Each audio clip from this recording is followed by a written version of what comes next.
Hello, and welcome back to the Trading Desk. I'm Jason Main, but you guys know who I am. This is a face that you have not seen yet. This is David Butler. Everybody, thanks for having me, Jason. David Butler, that you guys have just now met, works for the Watchbox as well. And how long have you been with the company? Just a little over a year. A little over a year. I've been trying to get him on this show for 6 months. About that. All right. 6 so 8 months. First episode debut.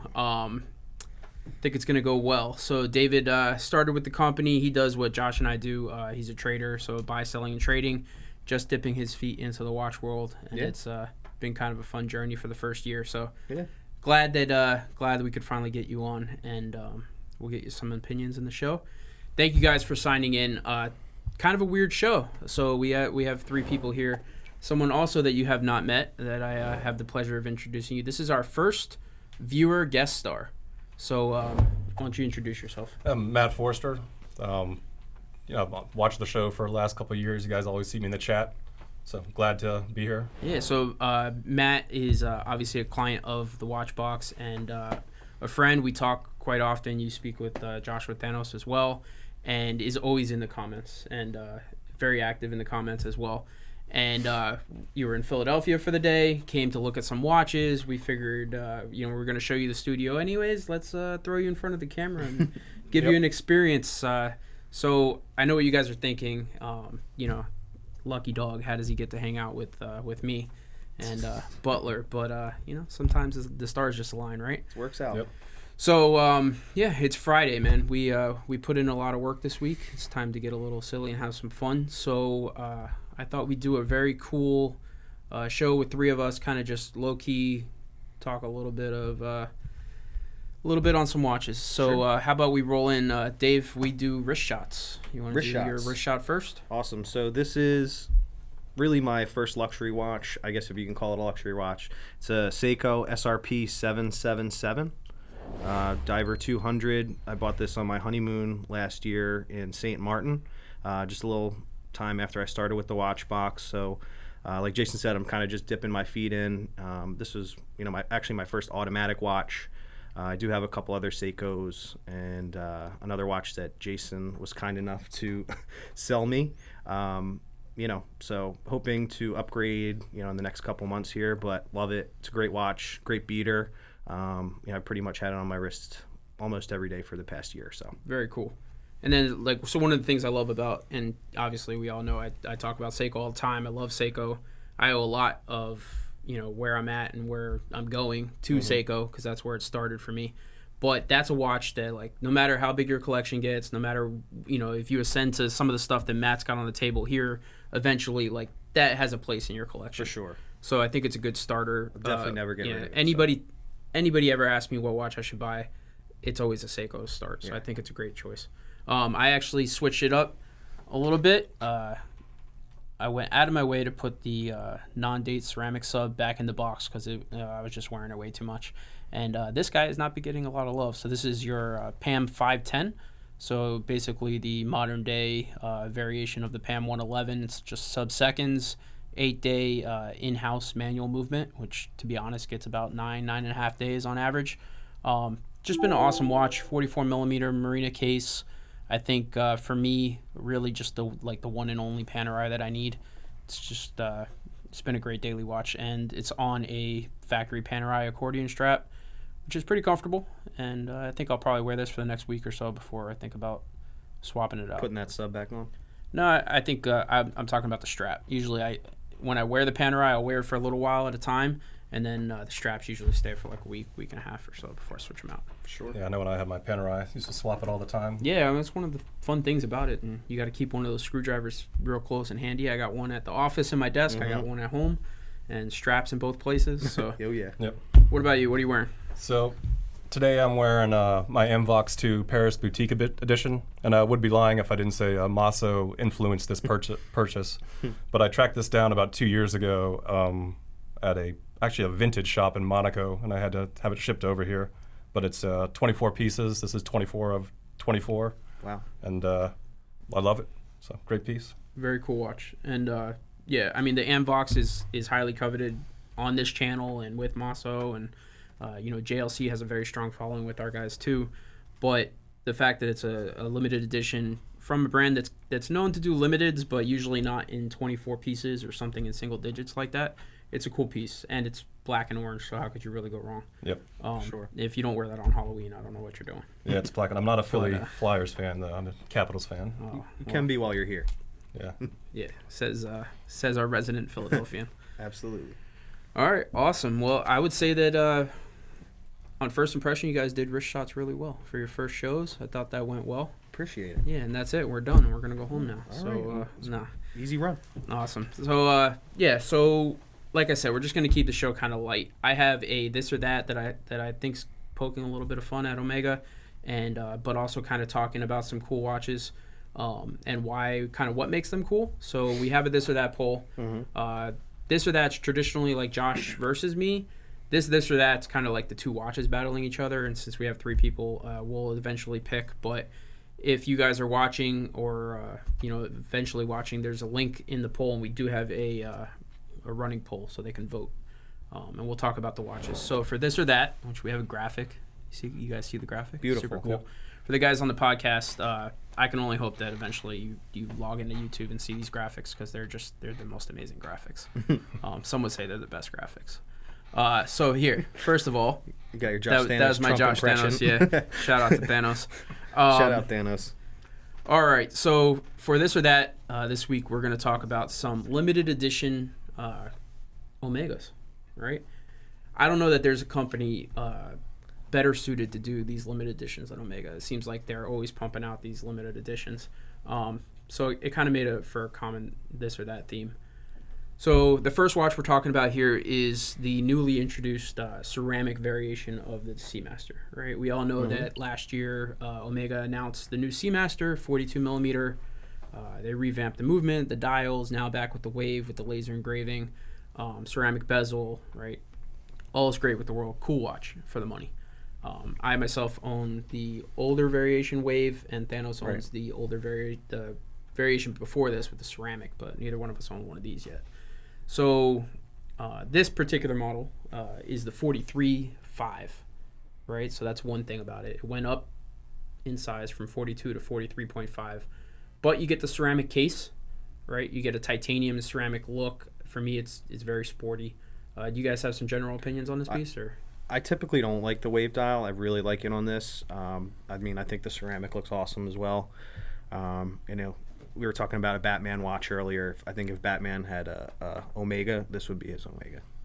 Yeah, I definitely like the latest version of the 300 better than the previous versions. That the wave has a little more pop than the old wave on it. Okay. But yeah, so I think that Omega, for what they are as a company, is always pushing the material science aspect of it. So they're always pushing ceramic. They're always pushing new materials, strap materials. So it makes sense to see something like this. I think the majority of what I've read and the majority of what I've heard from guys is they would have preferred to see the ceramic stay in a 42 millimeter case instead of go up to 43.5. What I will say is that ceramic is very hard to make. The cases, there's a lot of process and everything. And what a lot of people don't know is that ceramic case starts off about 2 times the size of what it is. Mm-hmm. So dialing something into a certain diameter, it's kind of like they make the mold and what it ends up at. All the research and development that goes into it. So I don't know. I'm happy to see it. I got to see it in person, but I think aesthetically it looks great. Yeah, I'd love to see it in person. Throw it on the wrist. So a watch we have seen in person, right? We've seen a few of them. Have you seen one of the new Ultramans in person? I haven't seen one in person yet. No. Well, we have one at the shop. I should have showed it to you. But you've seen it. I've seen it. Cool. This is the new reissue Ultraman. So 42 millimeter case right now. Comes in Omega fashion in a box that almost looks like it would cost what the watch costs. Comes with we love lugging those out from getting love Mark shipping Alpert those guys. To bring those. But comes with some accessories, which Omegas are known to come with. Comes with the black light, which shows you a little super cool Ultraman logo on the dial. In the theme of your Amvox, it's black and orange. Yep. Which good color choice. Yeah. So I guess the idea of what I was trying to do with the this or that is, which one would you vote for, you guys, as to is worth the differential from the regular edition to this limited edition or special edition, right? So obviously if we didn't cover that already, I don't think I did. The Seamaster is $8,000. Right. Versus right around $5,000 for the regular steel models, and this Ultraman's $7,100. So versus what's the regular on the Speedy? Regular one's right around again $5,400, $5,100. So I guess Dave, if you had to vote for which one you think's a cooler watch for the differential between retail and limited edition. Yeah, I mean, I really actually do like them both. I love the Seamaster. As all of you, the viewers have seen, Jason has his Seamaster that I've been trying to buy for a couple months now. Sure.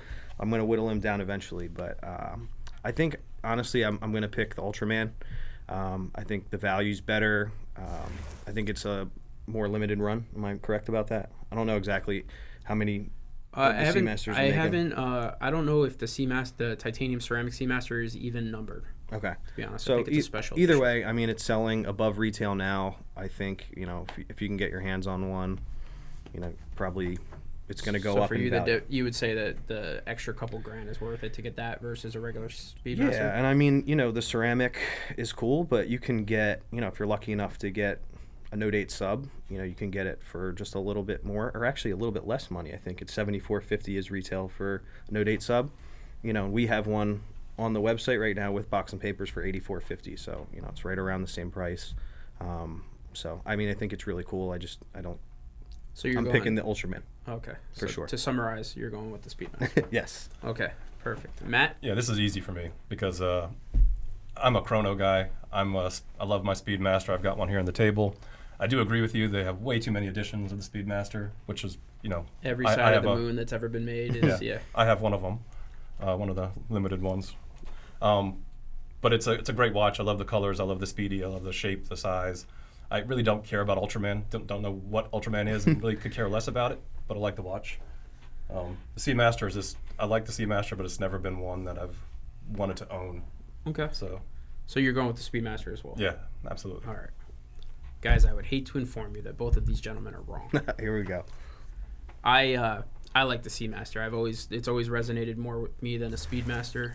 And just for that, I think I would vote for the Seamaster. But I don't think any of us here would say that you wouldn't put the money somewhere else, right? I don't think any of us, or all three of us, are buying one of these pieces. Right. But in the rules that I have set for us, between these two watches, I would 100% rather buy the Seamaster because I know that it would stick around in my collection longer. I know that I would wear it easily. The Speedmaster, the Ultraman, as Matt said, I really don't, I like JDM cars and stuff like that, but culture-wise, like, I don't really care that it's Ultraman. I think it'd be cooler if it was, like, Optimus Prime or something, that was, like, but... Take note, Omega. Like, so here's my thing, is there's way too many Speedmaster limited editions. There's really no Seamaster limited editions, so I think that that's cool. I also think for the differential in the money, you're getting something tangible with the Seamaster in the fact that it's a ceramic case, which doesn't exist in other models. Right, so instead of going with something that it only exists in that version in the ceramic. Now they'll probably do more. To me, I got to see this in person, but to me the Seamaster is kind of a mix between the 42, which I do like, and like the Planet Ocean. And I think it's kind of a cool combination. It's like a cleaner, more sleek Planet Ocean. Yeah. And for that, I would pick the Seamaster because I think you get more for your money in the differential. The Ultraman is, while it's attractive and it's cool, it's a Hesselite crystal, right? So like the 005. And I would just rather spend the money on a 005 and get a bracelet. I'm not carrying around the little black light to see my Ultraman on the dial. No? Like, it's a cool watch. I would not buy one. But then again, I would probably prefer the regular version of either one of these watches and the money in the bank or a second watch, right? You also forgot your point for all moon watches that they're manual wind.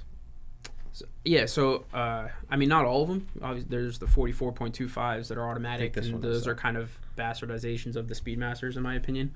I think all Speedmasters should be 42 millimeters and manual. But I like the 005. I don't mind Hesselite, but if I'm paying a premium and I'm getting a Hesselite crystal and no bracelet for a glow-in-the-dark logo on a dial, I don't know. I don't know too many Omega guys that won't fess up that this is all hype. I got you. For me, I go with the Seamaster, and I hope you guys voted with the Seamaster, because if not, you're wrong. But as always. Yeah. So let's. I think. Can we pull up the poll? See what's going on. Oh, look at that. It's There pretty we go, close, Matt. actually. Well, it looks All like right. the audience knows what they're talking about. yeah, exactly. Yeah. I mean, it's fine. You know, what do I know? I've just been doing this for a long time, and Well, you guys, you know. you know. But anyways, no worries. What says you? Do you switch your vote, or do you stick by your vote? I stick Oh, by yeah, I it. stick by that. All right, you guys. Way to go, Matt. Today. Anyhow, alrighty. So that's this or that. I guess we're gonna, I don't know, continue to do the poll, and maybe we'll check in on that at Keep the end. voting. So you guys keep voting, checking in. But yeah. So that's it. I mean, that's kind of the bread and the butter of it. I left some time to do what's really important here and talk about you know, what you're thinking, where are you at with watches. I personally would say that it's been pretty fun to watch, you know, not train a guy, but, you know, have you come up under asking a lot of good questions, and you sit next to Thanos and I, and kind of see you grab the watch industry and embrace it and start to buy some watches, Yeah, and, for sure. and playing around with it. So what do you how are you feeling about the watch industry? I love it, man. I'm obsessed. You know, and I would say that you guys absolutely have trained me, and, you know, I think trained me pretty well. You know, as I'm getting into it, really it's just kind of, you know, obviously it's an expensive hobby, you know, so it's kind of making the financial part fit, but you know, we're getting there, and I think, you know, with this year I will have my first Rolex, as you know, Right. Explorer 2 is what I'm going to go with, the older 40 millimeter. 40 You know, that's millimeter, what right. I've liked. Black dial or white dial? Black dial. Yeah. I know the white dial is what you want on the new one, but The 42 millimeter. yeah, I mean, they're both awesome, but that one, when I first started and was just about to get married, started working with the Watchbox and Govberg team, and they were nice enough to let me take a watch. So I actually picked the Explorer 2, and in all my wedding pictures I'm wearing it. So, you know, I think that's definitely going to be That's cool. Yeah, I think that kind of you know, signifies a lot of what watches are is you know, it's a luxury good, right? And you work extra hard to afford a luxury good, and that's kind of what goes into owning one. And you look at it and you remember how you got it and where you got it and stuff that's tied to it, and there's sure. a secondary meaning to it. So to have something like that, where not only did you put it on your wrist and you fell in love with it while you were wearing it enough to say, like, this is going to be my first nice Right. watch, but then once you do get it, you'll have, you know, that tie to it. So For it sure. probably will never leave your collection. I doubt And it ever would. That's once I get it. also a great, you know, that won't be your second watch because you've bought a few watches, but Few. that'll be your first, like, Real luxury higher watch. end watch. And that's also another watch that even when you get into, you know, when you get crazy with the stuff, like, that'll just stay in your collection and For it sure. fits. So it's a good progression, I would say. Yeah. So you're on the right track. And then you've been doing this how long? I'd say I bought my first watch myself was probably in my teens, but Okay. when I bought my first luxury watch was probably about 15 years ago. Okay. So All right. So you've been buying, selling, and trading luxury watches probably as long as I have been in the business. yeah, But so as a hobby. yeah. So back Okay. in those days, you know, it was all on the forums on Time Zone and Right. Watch You Seek, and just buying and selling on the forums. And that started with what watch? Do you remember? So this Speedmaster here, that this was a gift from my wife for our wedding.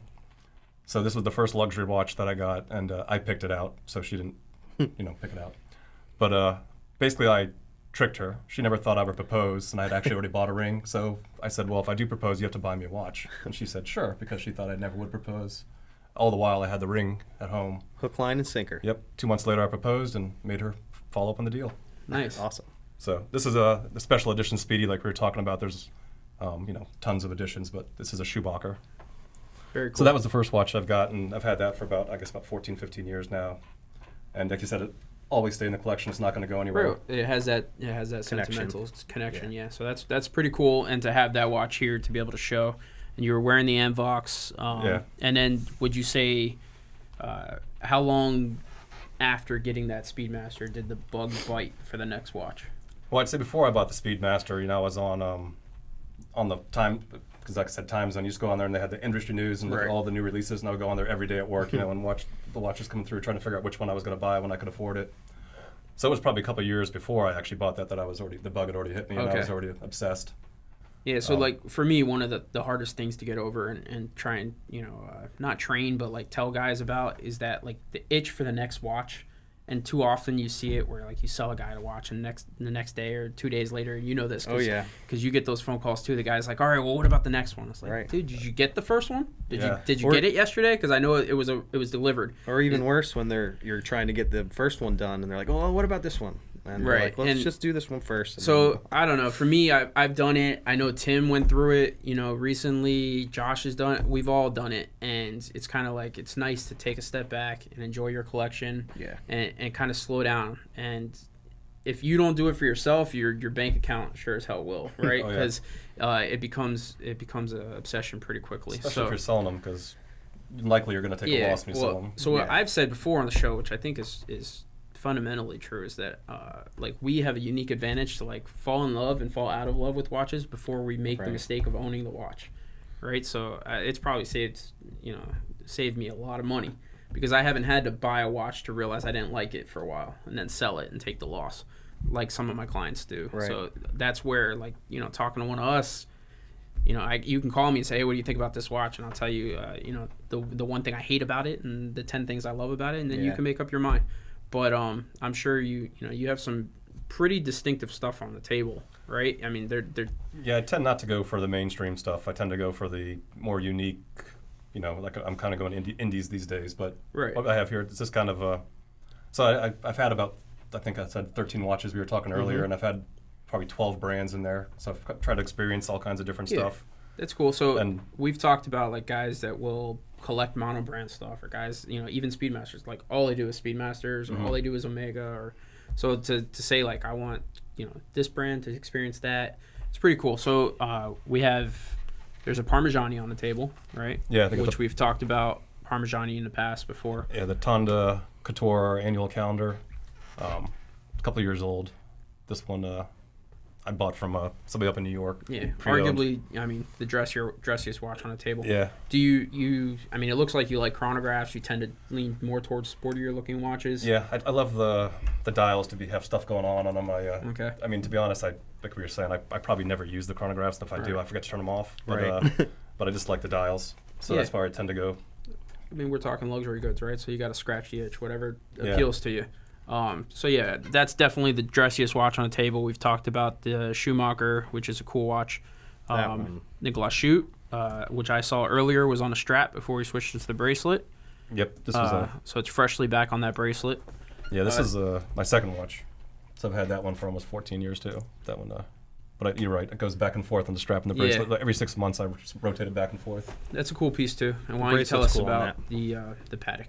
And then the Patek here. So this is the last piece I bought, and this was I've had it for about 9 months now. Measurably a step up from the other stuff on the table. Yeah. I bought this from you guys here. I bought it from Josh, and I did have to let go of a couple of pieces to help fund this. So I let go of a Chronomet Blue and a Kermit you didn't tell me that earlier. Partially fund this. The Journe. So it was a bittersweet. Yeah. But I do love the watch. And it's my first foray into, I guess, high horology, if you want to call it that. Yeah, sure. Gorgeous. And I do have to say that I debated on what brand to go with in that first watch, and going with the Patek is a little safe when you're going with something expensive. I can feel safe that if I'm going to sell this, I can get my money back, and I'm not going to take a bath. Yeah, I mean, it's definitely more mainstream than maybe some of the other picks could have been. You know, I would say getting the CB, I would assume, I mean, you did okay on that. CB's hot. I broke even, but I didn't. All right, so it wasn't as risky as buying something like this because it was a watch that was pretty hyped at the time. Yeah. I'm sure it was a little more nerve-wracking getting the Patek. Yeah. Especially getting rid of the Kermit as well, which could prove they could be maxed out. They could be 10 grand away from maxed out. We don't know yet. Yeah, I'm sure if I would have held on to them, they would have both made some more money. But then, so here's the thing. You would have held on to those two watches, and then now you would have been looking at another Speedmaster, instead of consolidating, stepping up. The one thing I can tell you is, how many pieces are we at now? Is this everything? Basically, more this or is less. everything. Yeah. All right. So I could put 5 or 6 watches on the table and then have, a Luminox, a Sunto, stuff that stays in a drawer, Seikos, right? That wouldn't be something I put on the table. I'm sure you have those watches too, like we all usually do. You have a Luminox on your desk that's like that's your desk clock now. Yeah. But to be able to put something like this up and say, you know, this is what I've curated, this is what I like right now, and, you know, it might change a little bit. It'll probably change next year. We were talking about you picking up something else. But realistically, you can look at his collection and see a style aesthetic, right?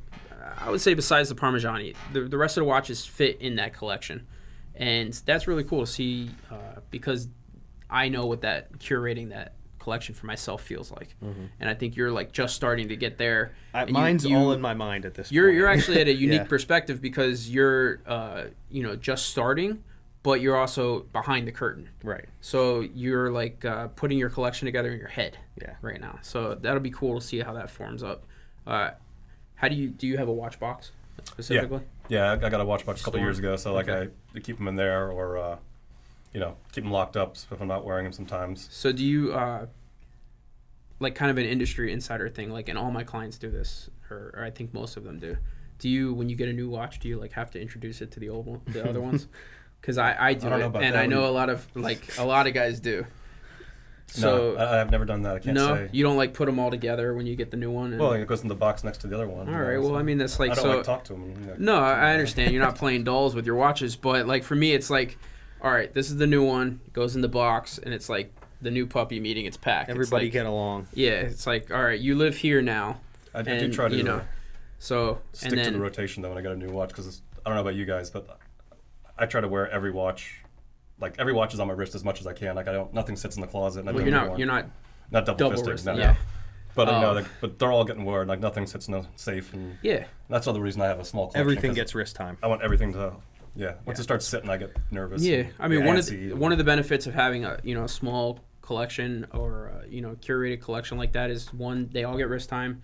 Two, one, you enjoy them, but two, you're properly wearing the watch and it's being worn and keeping time, and you can keep an eye on how it's running, as opposed to guys that have 150 watches sitting in in a box, and who knows the last time that was serviced, who knows if it's running properly. It's magnetized, it's been magnetized for a year, it's sitting in a box.